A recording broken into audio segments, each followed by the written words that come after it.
Hi, it's Laura Morley here from Toddler Talk TV, and I want to welcome you to this week's episode. Today we're going to be talking to Jenny Hale, who works at the Parenting Place. To be honest, she's just one of those people that has so much parenting wisdom and knowledge that you could seriously listen to her for a whole day. But today we just have a half-hour interview with her where we're going to be talking on the topic of something that relates to so many of us, and that is our relationships. In particular, she's going to be talking about how to communicate really effectively with your toddler, and also how to work together as a team with your partner to parent together. She's going to be presenting a workshop at the Toddler Parenting Workshops on the 6th of August, and I personally am really looking forward to attending her workshop, where she's going to be giving more practical tips and ideas for how to parent on the same page. So for now, sit back and relax and enjoy hearing from Jenny.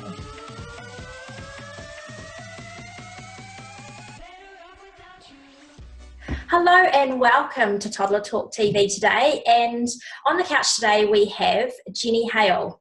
Now Jenny I've known for many years because I have been working with the Parenting Place now for about 7 years, and she's just one of those people that when you start hanging out with her you just really want to talk because she is such a great listener.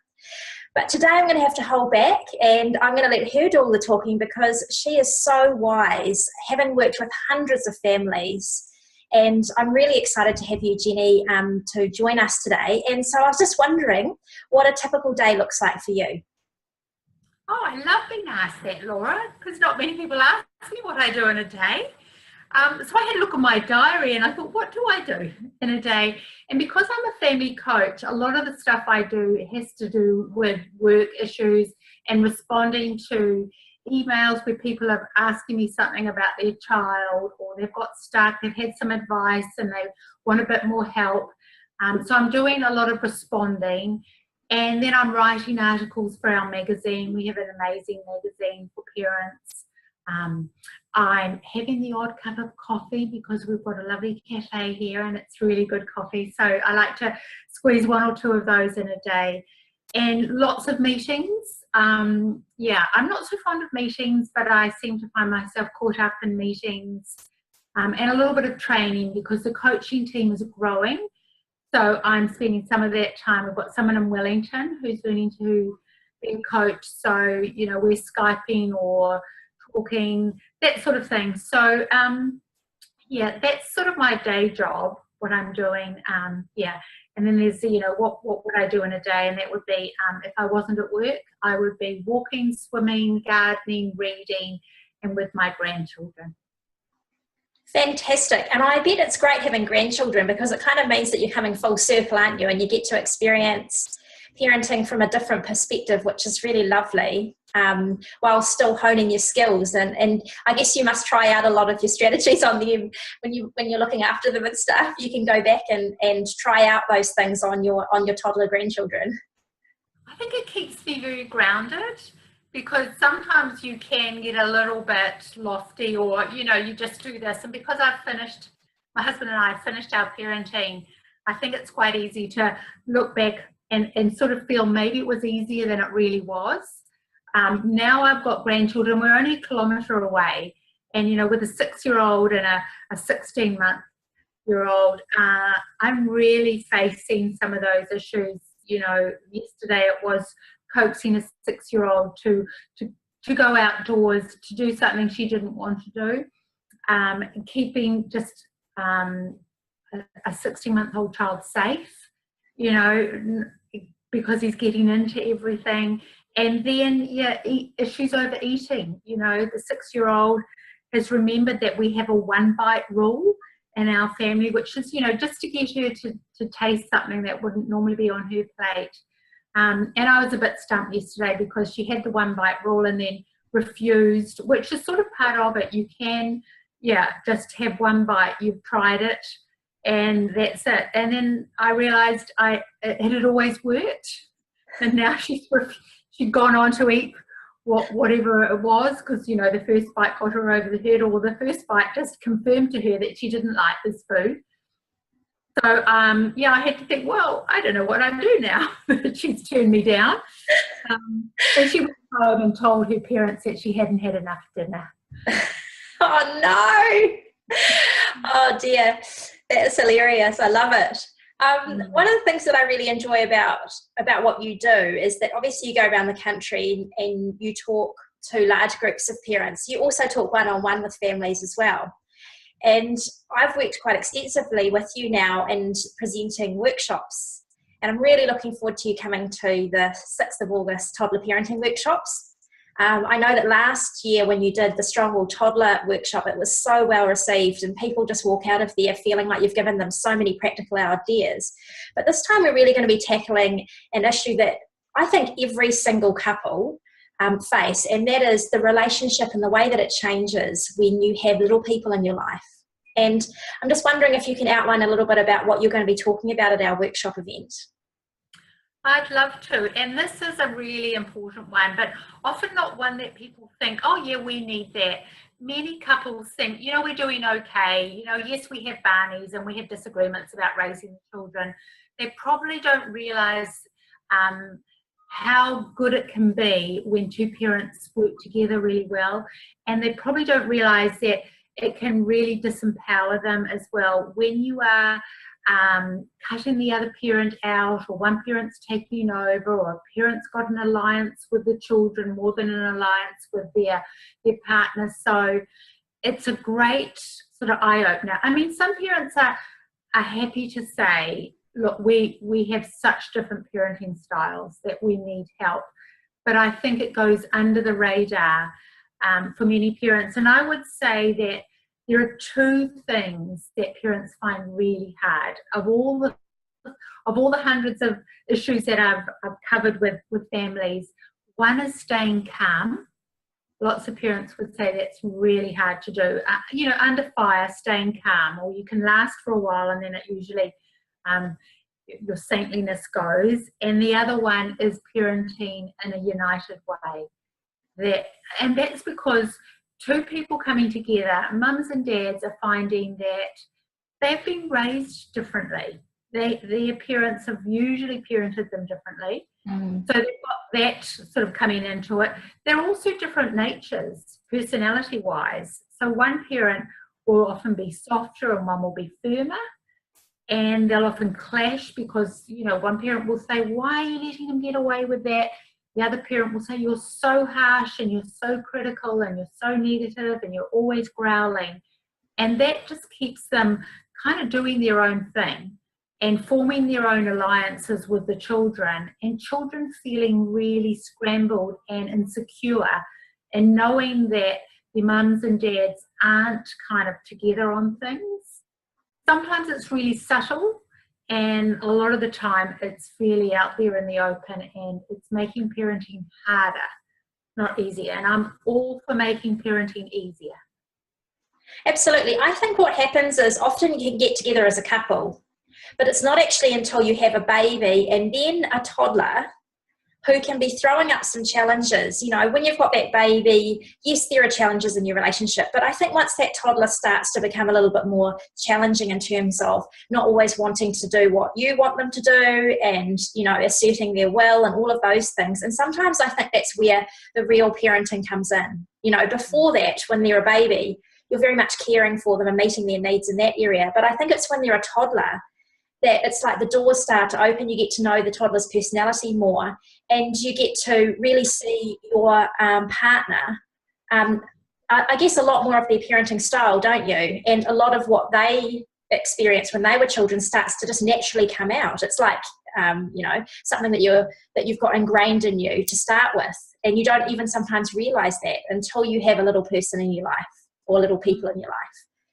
Thrown in there with lack of sleep and, worry and all the other things that go on with trying to juggle a family.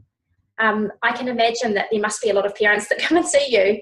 So in terms of partner communication and things, what would you say is like the biggest issue that a parent would come to you about in terms of parenting with their partner?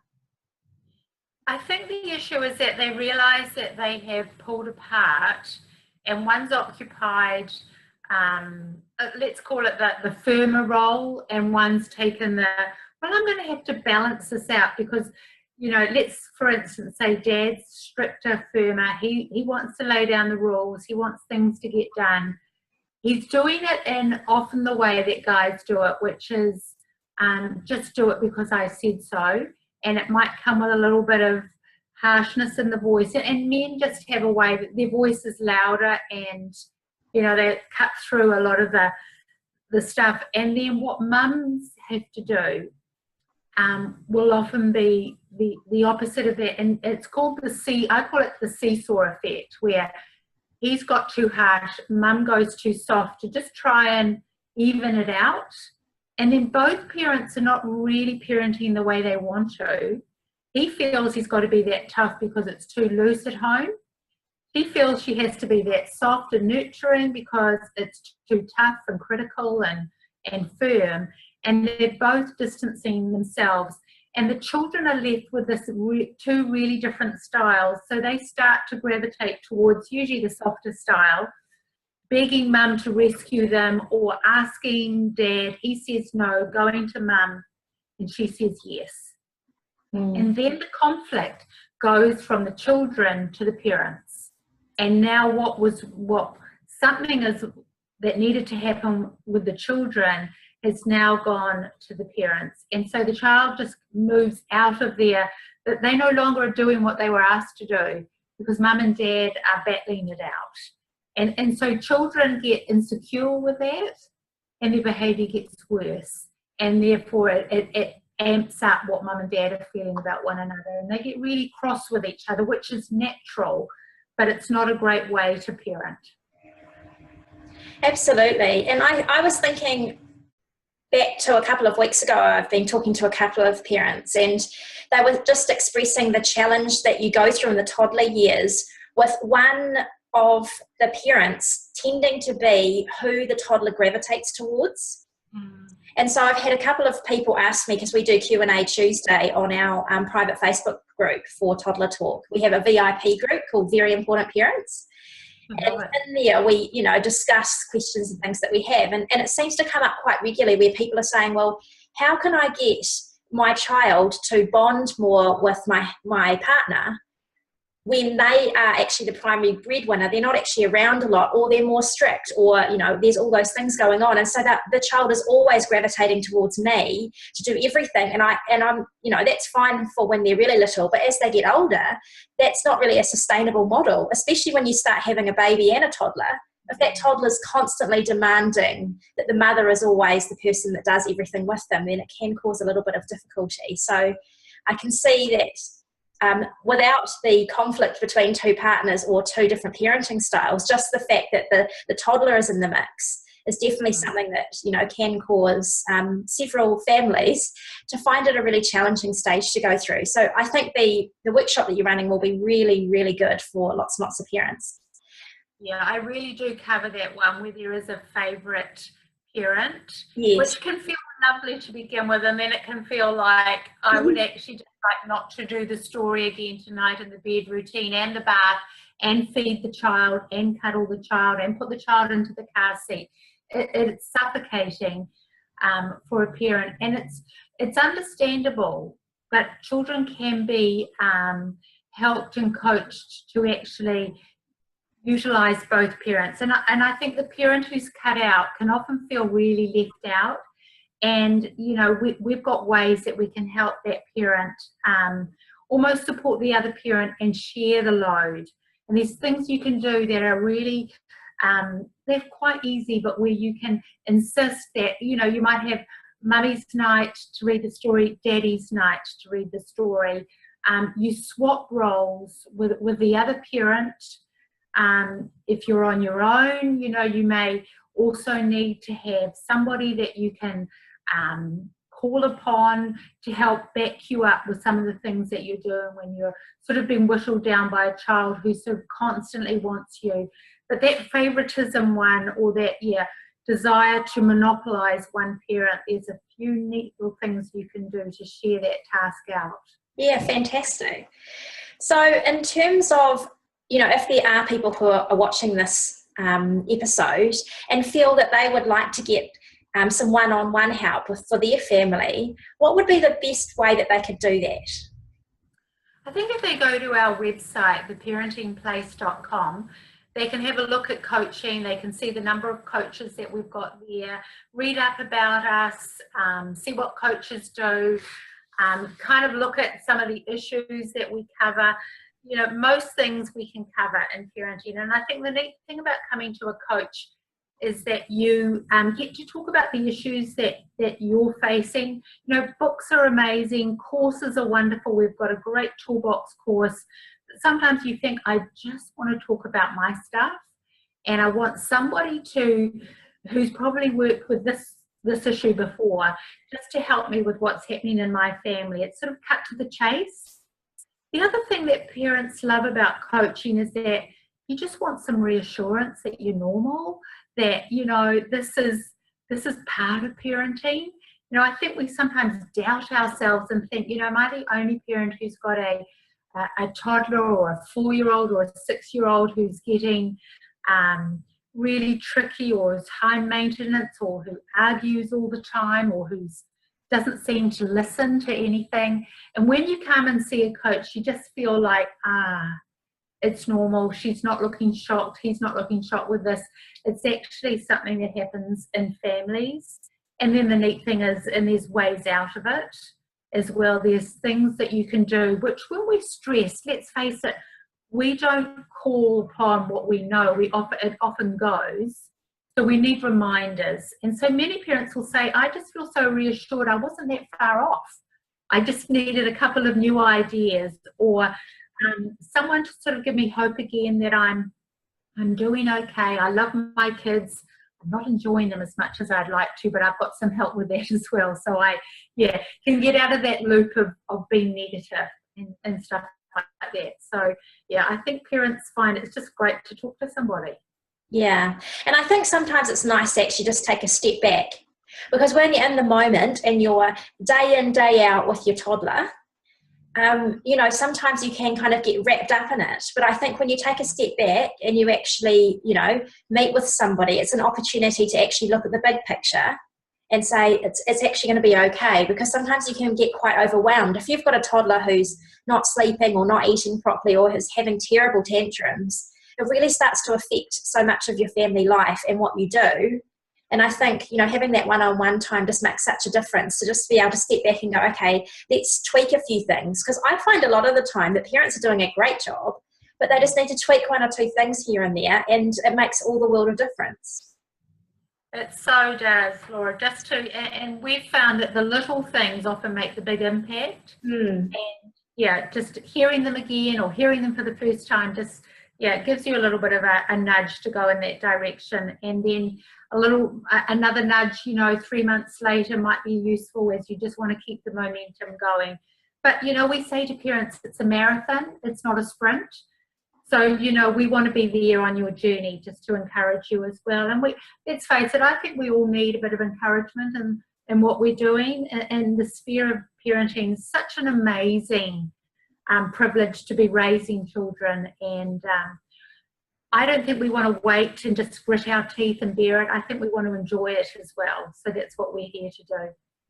That sounds great. So if I'm a parent of a toddler and I want to raise a really happy, healthy toddler, what would be the top tip you'd have that is really going to encourage the parents watching today? Well, we're using one at the moment that's just really resonated with parents. And it was actually another parent who said to me, oh, look, that's KFC. So we've got K for kind, F for firm, and C for calm. And they're just using it. It's like the parenting posture to have that really keeps things calmer. But when you're kind, and that means your voice is kind, because 90% of what we convey comes via our tone. So just keeping kind in your tone. You know, your face looks kind. It's not frowning or enraged or irritated. There's a nice sound to your voice. Drops the tension, drops your own tension, drops the child's tension. But what's really important is that you're firm. So many parents will be kind and too soft. And it's like the child just starts to ignore them and think, well, you're prepared to tell me this lots of times, so I'm not going to listen. But the kind parent is also the firm parent. So those two are in equal doses. You know, parents have said, or parenting gurus have said, if you had to boil parenting down to 2 words, what would it be? And they've said it's warmth and it's structure.